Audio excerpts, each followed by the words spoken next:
Tsubasa Kurata finds himself in the midst of another overtime at the tech company he works in. While his office colleagues grumble about management's poor decision-making, Kurata simply shrugs it off and focuses on getting the job done. He is known for pushing himself to the point of overworking, a habit that may have consequences as he frequently times out of his work. As per his routine, he leaves the office and heads to his favorite local hobby store to indulge in his passion for plastic model kits. His room is adorned with an impressive collection of giant mecha models. With his latest purchase in hand, he steps out into the rain-soaked streets, feeling the weight of exhaustion settling upon him. Oblivious to the bright light approaching, he turns his head just in time to witness a speeding car hurtling towards him. He never gets the chance to build his new mecha model. In the tranquil forest, basked in the warm afternoon glow, a horse-drawn carriage makes its way towards the Fremavilla kingdom. Inside the carriage, Laurie Chevalier, a noble serving the king, accompanies his daughter and young grandson.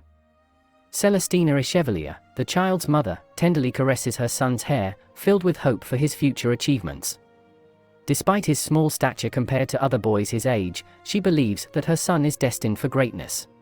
Unbeknownst to them, a menacing bug-like monster gives chase to the carriage. The panicked horses gallop with all their might, but the relentless creature closes in, eventually slaying the horses. With no other option, the passengers disembark to confront the demonic beast. Laurie draws his sword while Celestina, armed with a magic staff, positions herself behind him. With swift and coordinated movements, Laurie strikes the beast with his blade, while Celestina casts a powerful lightning spell. In a final leap, Laurie delivers a fatal blow to the creature's vulnerable abdomen, causing it to crash to the ground. With a decisive strike from Laurie's sword, the beast meets its demise. But the danger is far from over. A deafening hum of insect wings fills the air as a colossal scorpion-like demon beast descends near the carriage, emitting a menacing roar. Horror overtakes Celestina as she cries out for her son, who remains defenseless inside the carriage. The monstrous beast's mandibles dig into the carriage, lifting it off the ground and crushing it. Amidst the wreckage, the child falls, and the beast's jaws open wide, poised to devour him. A sudden burst of magical fire falters the monster scorpion, disrupting it. The explosive sound rouses the young boy, Ernesty, from his dazed state. His gaze fixates on something both familiar and seemingly impossible, an armored humanoid figure, defying real-world logic. It bears resemblance to his beloved hobby. It's a giant robot.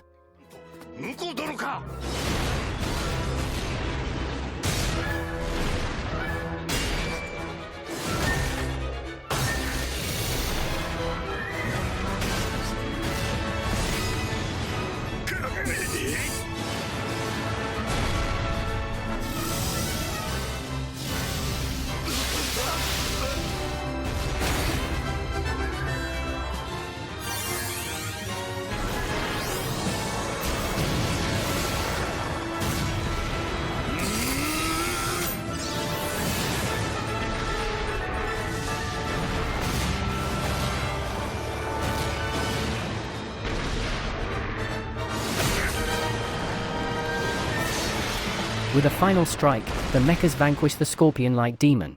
The towering figure stands triumphantly over its defeated adversary, captivating the awestruck Ernesty. As it approaches him and his family, the pilot's hatch opens, revealing Ernesty's father as the pilot. Emotions run high, and the boy rushes towards the giant robot, which his father gently dismounts to greet him. However, instead of running into his father's arms, Ernesty embraces the foot of the towering mecha and exclaims, "Robot." His father is perplexed. Did Ernesty mean the Silhouette Knight?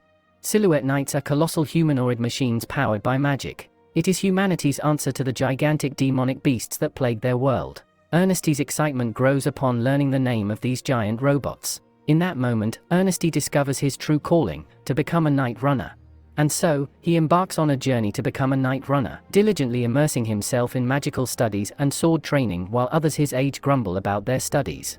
Ernesty devotes every waking moment to learning, impressing even his elders with his passion and dedication. Each new skill he acquires brings him one step closer to fulfilling his dream of piloting a Silhouette Knight. Along the way, Ernesty forms a lasting friendship with Chid and Addie, two illegitimate children of a nobleman. Their bond is formed when Ernesty saves Addie from falling off a roof. Recognizing Ernesty's mastery of magic, they plead with him to teach them, and together, they join forces on their quest to become knights. Ernesty also befriends Batson, a dwarf who is being bullied by rowdy boys that stole his treasured hammer. Ernesty, Chid, and Addie come to Batson's aid, helping him retrieve his beloved hammer. During his time at the Night Runner Academy's grade school, Ernesty earned a reputation as an odd genius. He often skips his own grade-level classes, opting instead to attend Night Runner-related classes with older students. His astounding intellect and magical prowess leave the teachers with no choice but to acknowledge his capabilities. Ernesty becomes the talk of the senior students, a prodigy like no other. Step by step, Ernesty moves closer to his ultimate goal. After 3 years of rigorous Night Runner training, Ernesty, Chid, Addy, and their fellow students from Lihilar Academy embark on their field training in the demon beast-infested forest of Cloquet. This training exposes them to real-time experience with real demon beasts. Even the high school students, training to pilot Silhouette Knights, join them in this challenging exercise. The students will face the true test of their skills, fighting against the monsters that threaten their kingdom. Little do they know, this field training will be more than they bargained for. The first night of the field training proceeds without incident. The students set up camp and retire for the night, enjoying a temporary respite. However, tranquility gives way to chaos as the demonic beasts in the forest erupt in a frenzy. A massive horde of beasts charges through the woods, alerting the camp. An emergency alert reverberates, jolting the students into action. Chid tries to wake his sister, who remains sound asleep, while Ernesty bursts into their tent, urging them to gather their belongings. He informs them that the third-year students have come under attack during their night exercises. Panic ensues as the young students scramble to reach the carriages for safety, while the senior students hastily pilot their Silhouette Knights, aiming to rescue the third years in time. The situation is dire for the third-year students. Despite their best efforts, they find themselves overwhelmed by the relentless onslaught of the demon beasts. Though the student council president unleashes an explosive fireball at the heart of the horde, it proves insufficient to halt the horde's advance. The shield wall created by the students crumbles under the beast's relentless assault. Panic and confusion grip the students as the demon beasts trample over them, clawing and pouncing upon their helpless targets. Chaos reigns, and the student council president struggles to maintain order amid the desperate struggle. In the face of impending disaster, Ernesty enters the fray, unleashing a powerful fireball spell that strikes the charging Macehead Ogre's head. The impact reverberates through the horde, disrupting their advance. The cavalry has arrived. Chid and Addy stand alongside Ernesty, confronting the horde with their own formidable magic spells. Their combined efforts cleave through the horde of Macehead Ogres, turning the once formidable threat into a decimated group. Meanwhile, the Silhouette Knights arrive on the scene, swiftly dispatching the remaining stragglers. The crisis is averted, and the middle school students find relief from the dire situation. However, a lingering question remains: why were there so many demon beasts in this usually peaceful forest? Something is amiss, and Ernesty senses that there is more to this incident than meets the eye. Deeper within the forest, a scene of horror unfolds. Strewn across the ground are the mangled remains of crushed Silhouette Knights. One intact Silhouette Knight stands resolutely, facing off against a towering behemoth, the Land Emperor.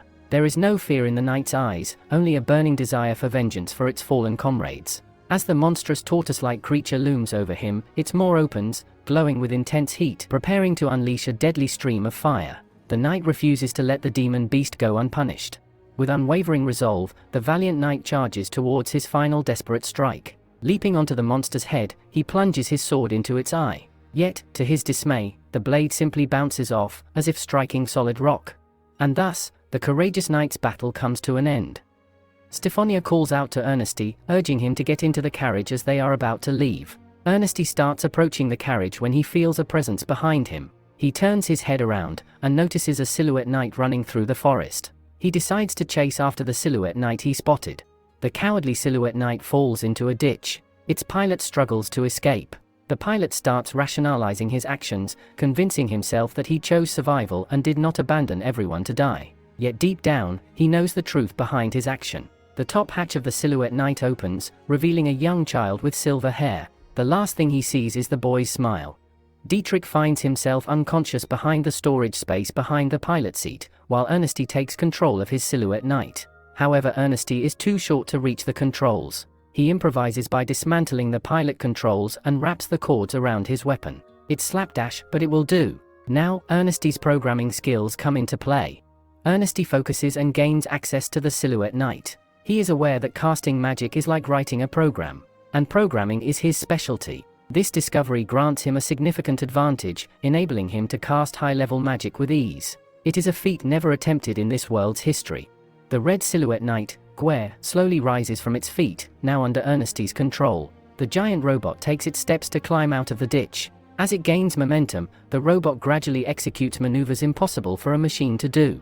Ernesty's grin widens, his excitement soaring as he is finally able to pilot a mecha. Despite the efforts of the remaining Silhouette Knights, their attacks prove futile against the beast's magically enhanced hide. The only thing they can do is stay alive and dodge the Emperor's stomping feet.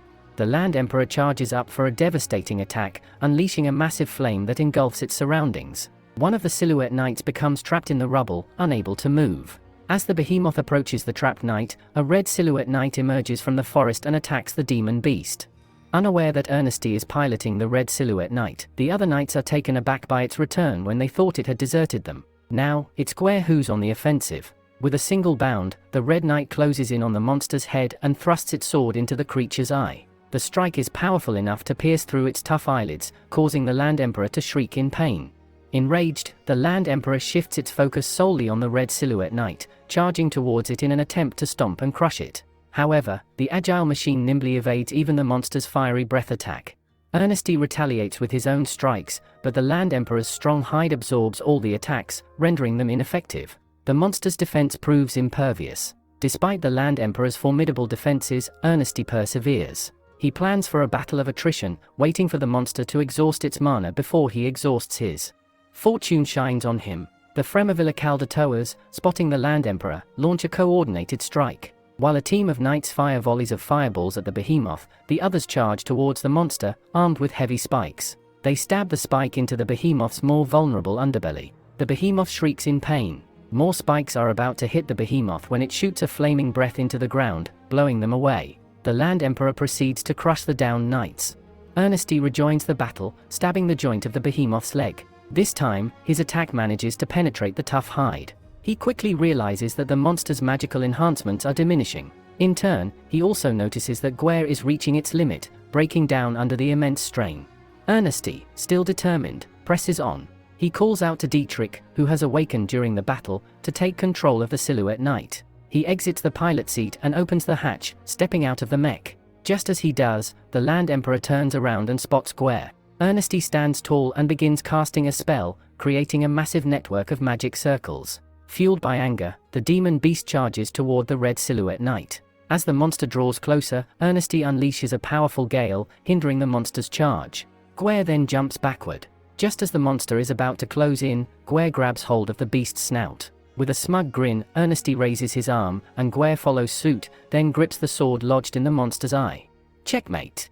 Ernesty casts a lightning spell that surges from the robot's hand, coursing through the sword and into the Land Emperor's head, electrocuting it with lethal voltage. The attack fries the insides of the monster's head, rendering him inert. Its charge falters, and it collapses to the ground with a resounding thud. Unable to sustain the magical enhancement required to support its heavy frame, the behemoth gets crushed by its own weight. The Land Emperor has been vanquished. The aftermath of the Land Emperor incident is reported in the castle of the Fremavilla King. The full extent of Ernesty's accomplishments is known only to a select few. Among them is the king himself, Ambrosius Fremavilla, who summons Ernesty and his grandfather, Laurie, to the royal court. This is Ernesty's first meeting with the king in person, and he approaches the throne, kneeling respectfully alongside his grandfather. The king acknowledges Ernesty's remarkable feat and offers him a reward of his choosing. This is an opportunity of a lifetime, and Ernesty ponders his options carefully. There is one thing he yearns for above all else. He addresses the king, and humbly requests to learn the secrets of creating the heart of a Silhouette Knight, the ether reactor. Ernesty wishes to craft a unique Silhouette Knight with his own hands.